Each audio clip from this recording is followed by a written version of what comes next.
tool on the list. Well, has anybody got anything to say before we start again? Thank you. Very inspired to connect with everybody. Excellent. Good group. It's a good group. Felt like a good group right from the beginning. We had a lot of fun. Any other comments? No? Okay. I said before that we start with this two-page, two-sentence value proposition, but we found in practice it's useful to do this exercise number 2 first. So I want to start with that. So this is the beginning of the workshopping part of the workshop, the actual application of the tools. This is one of the simplest, this product market differentiation tool, this one, is one of the simplest that we offer, and is one of the most powerful. It's one of the ones that we use in our business all the time to make decisions, really kind of core decisions about what our product is and who our customer is. Sort of slice off here that you get the drift. So this is the way it works. I'm going to actually ask myself, well, imagine that you're in... Imagine you're in a bowling alley, 10-pin bowling alley, and at the end of the alley, there's 10 pins arranged like that. Logic would suggest that if I want to knock all of them down, I need to aim at that pin. Because if you knock that pin down, there'll be a sort of ricochet effect through the others. You know? Now, when I ask people typically, who's your customer, they may well, they'll often say, well, everybody. The world is my customer. You know, everybody in the world can buy my thing. And that's probably true, but the fact is that one customer is probably more important to you right now than the others. Or one group of customers is more important to you right now than the others. And he or she is important to you for a reason. If you're a startup, that reason is usually money. Usually has to do with revenue, money through the till, and or profit. How much of that money is actually yours after costs, you know? Why? Because startups all have that in common. We don't have any money, right? Money is important, but further down the track, when money is less important, you know, as we succeed, other things become more important beyond just the money, you know? How much fun I'm having, how much competition there is in this space, you know? Those sorts of things become more important. These things shift. Sometimes they shift week to week, let alone year to year in the business. So think about these 10 pins as all the possible customers you could sell to. This tool is about finding out who that key customer or key customer group is and understanding why.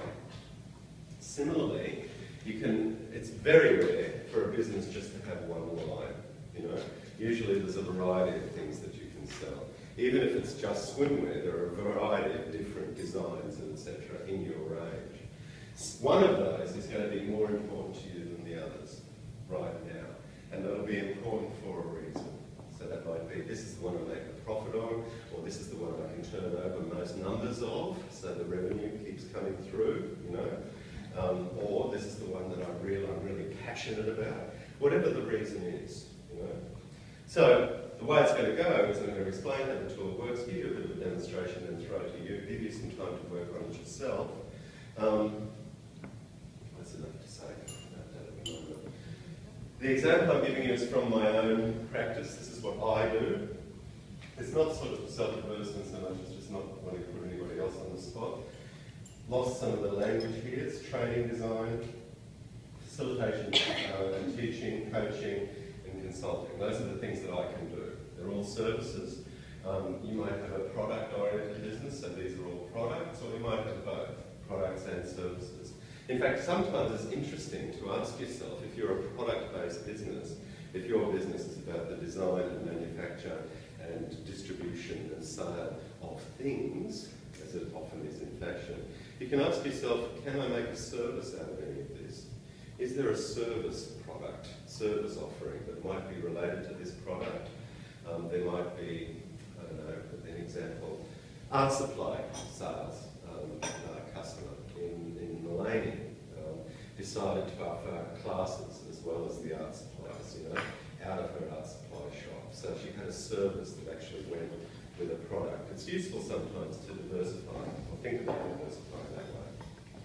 So these are the things, these are my products, these are my offerings, these are the things I think I can sell.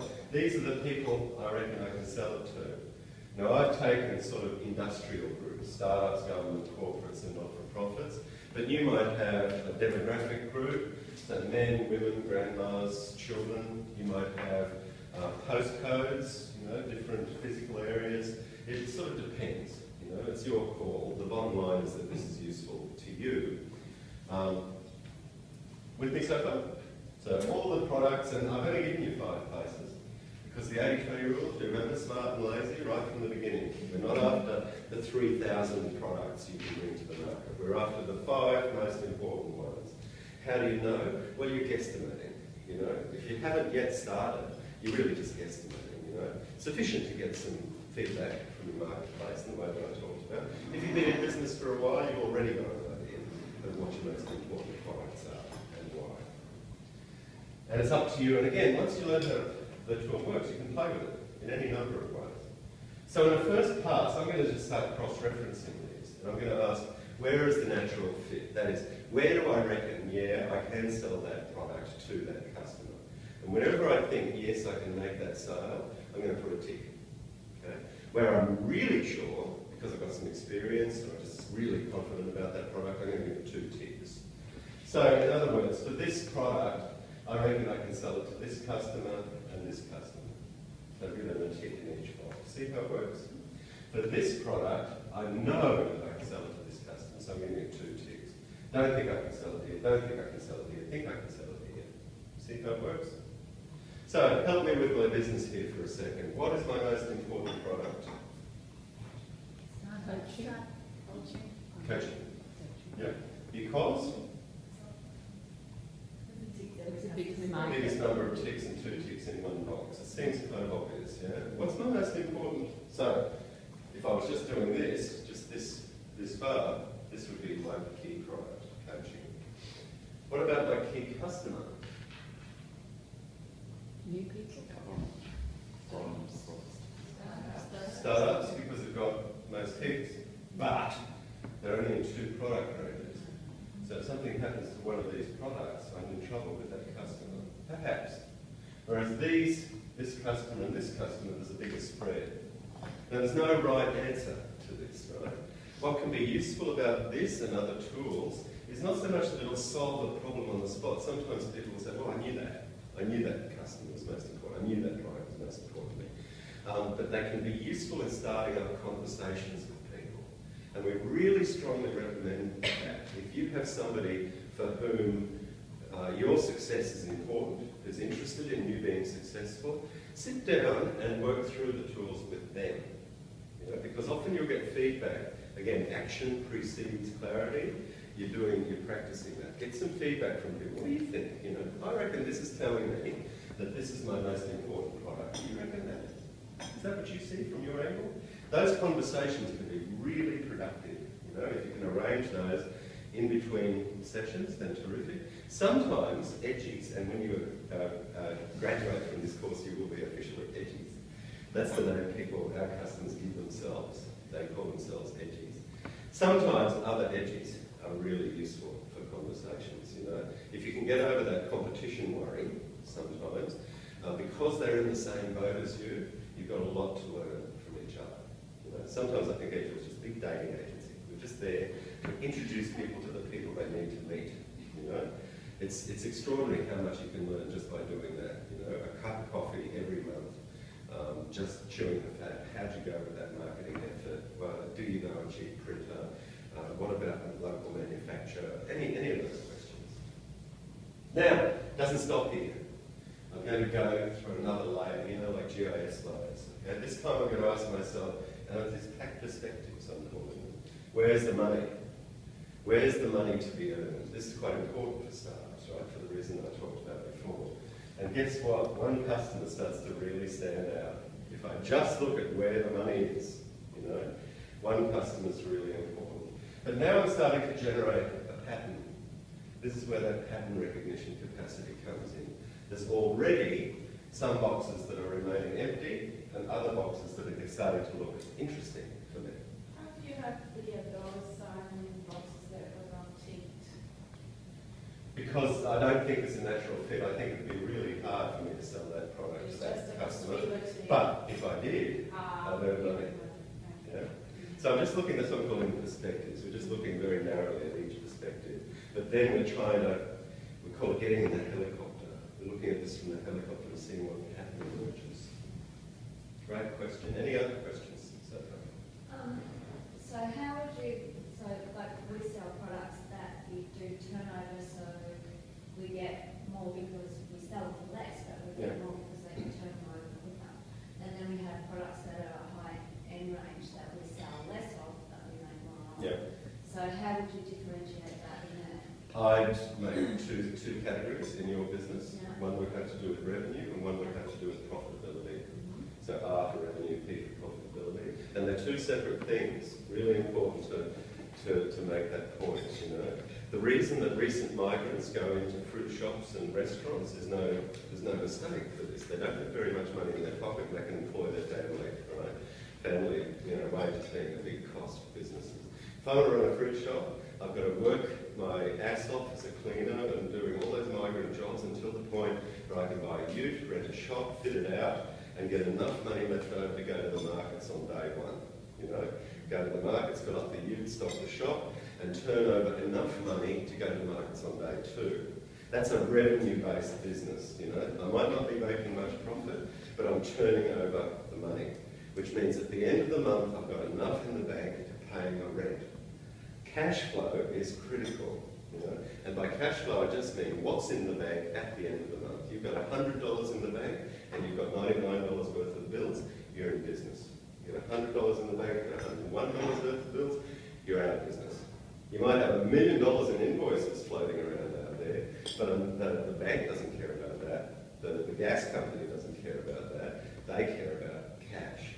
So revenue is about keeping that $100 topped up so you stay in business. You might not be about taking much home, but it's actually staying in business. That's the key thing, you know. Failure to manage money is the main reason most businesses go out, most people go out of business, and failure to manage cash flow is the key thing in the failure to manage money. So I will mention cash flow from time to time. You know. After that, after you're graced with actually keeping the wolf from the door by having enough revenue flow, enough cash flow in your business, you start to typically get concerned with how much you're actually taking home from each sale. That being the difference, and we'll come back to this when we talk about pricing, that being the difference between price and cost. What it costs you to make and produce and deliver that product, and what price you're actually able to achieve for that. That difference is the profit or the margin. It's quite different from revenue. You see the difference? Stop me if you don't, because that's really critical. It will come up here. Question, mate. Can you algorithm if you're, say, sales groups to identify people who are transactional in terms of purchase or people who are insight and looking for a solution? Absolutely, absolutely. There's 100 ways you can use it. And in fact, I encourage you to think about that. Think about different parameters. Think about it as just using the tool just for market research. Like not necessarily what's the case now, but what I would like to be the case in 5 years, you know, and put them side by side.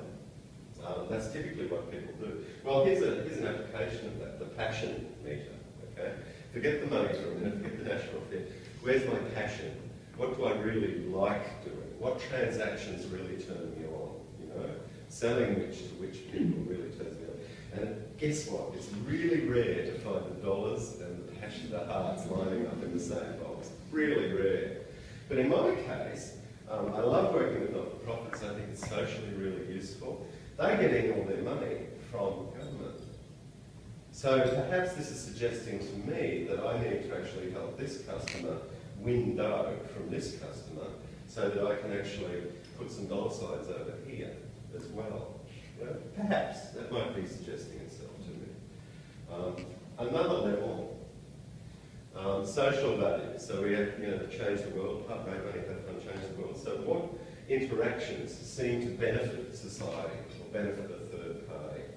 The chaos pilots call it win-win-win relationships. So as a business, I win because I get money. As a customer, you win because you get my service or my good. But in the process of us doing business, somebody else wins. And there's ways that can happen. So where is the social good? Which is easiest? Another thing, because I'm smart and lazy, right? I'm looking for the easy thing to do, the thing that will cost me least resources, least time, least effort to get the same effect. So where are the easy things? And again, notice that some boxes are starting to get really busy now. So it would start to suggest to me in those busy boxes that those might be my key customers, those might be my key products. And when at the bottom, the deliverable of the tool is to identify this key customer and key product. And that's the first part of the one-page plan. It goes up here in the now box. Because when you think about it, that's actually the guts of your business, isn't it? What the product is, who the customer is, and what the value that product, that customer sees in that product is. It's absolutely where you start. If you don't have a clear idea of that, at least, I don't think you have a business. And on and on. I think that's as far as I went. So online, this always comes up in Australia. I found that it comes up much less elsewhere in the world. But here, it always comes up because we live in a tiny country. You know, we like to think we live in a big country. No, 80% of us live in 5 cities that may as well be separate countries, you know. So really, Australia, as far as the Gold Coast, the Sunshine Coast and Brisbane is concerned, is about 2.5 million people, you know. It's a tiny market. If you were living in, working in Amsterdam, you'd have 750 million people within 3 or 4 hours train ride away from you, you know. Here, you've only got 2.5 million. So internet always comes up. And we like to think we're part of Asia. No, we're not. It's still 7 hours to Singapore, you know. This is the end of the world that we're happy to be. It's one of our strengths, of course. But it is the end of the world. Australia's not on the way to anywhere except Antarctica. You know? So online always comes up. Can you put something online? You know? Have you heard the phrase lipstick products? I'm surprised because it comes from fashion. Lipstick products. It turns out that Gucci and Dior and Versace and etc. don't make any money at all from what walks up and down those catwalks in the spring. You know, in fact, I think Gucci have gone out of it entirely. They don't actually do like a collection anymore. They're putting their money instead into getting something onto Kate Blanchett at the Oscars. You know, so why do they do it if they're not making money? Exactly, it's branding, and that's what fashion lipstick products are. They make their money out of lipsticks, underpants, and sunglasses that are made in China, and they mark up 3,000% with that brand on them. That's where they actually make their money. So it's something that's absolutely germane to this discussion because it may well be that your flagship product is not your lipstick product. You know, in the sense that your flagship product is the one that actually creates the brand, creates brand penetration, brand recognition, all of that stuff, and you actually make your money on smaller scale, high turnover items. And if you don't have a lipstick product already, think about it. Are there ones that you can, you know?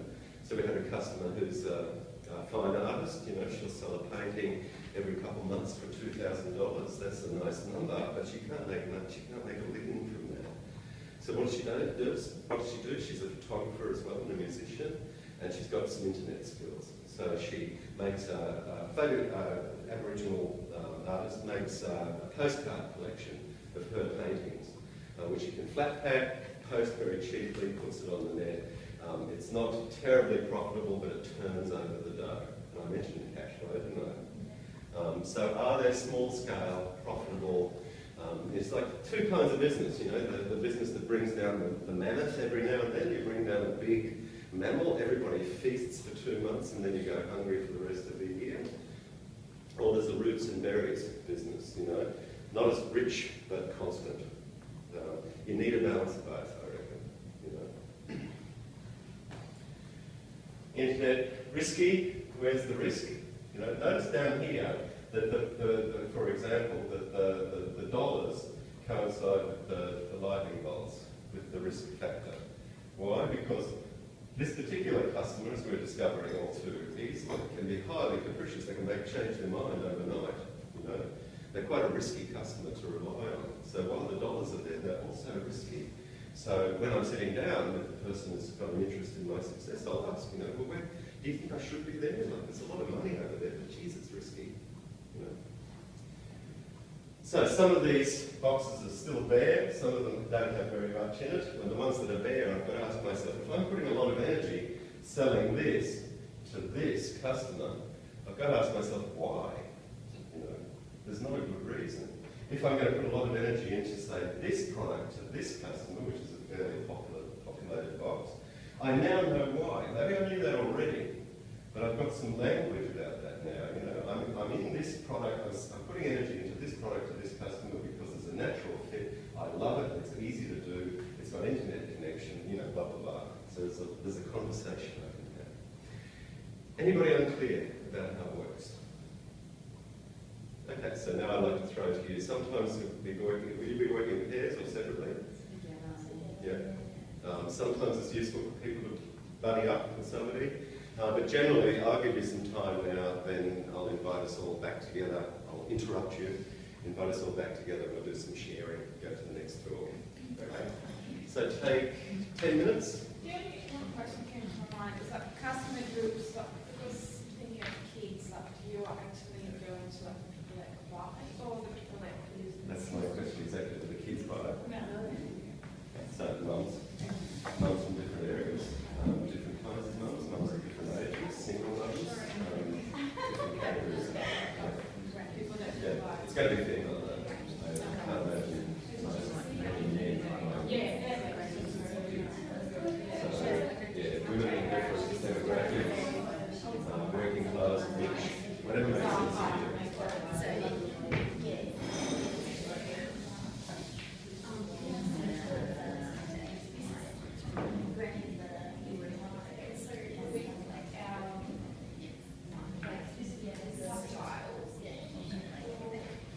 Like bikinis versus one piece versus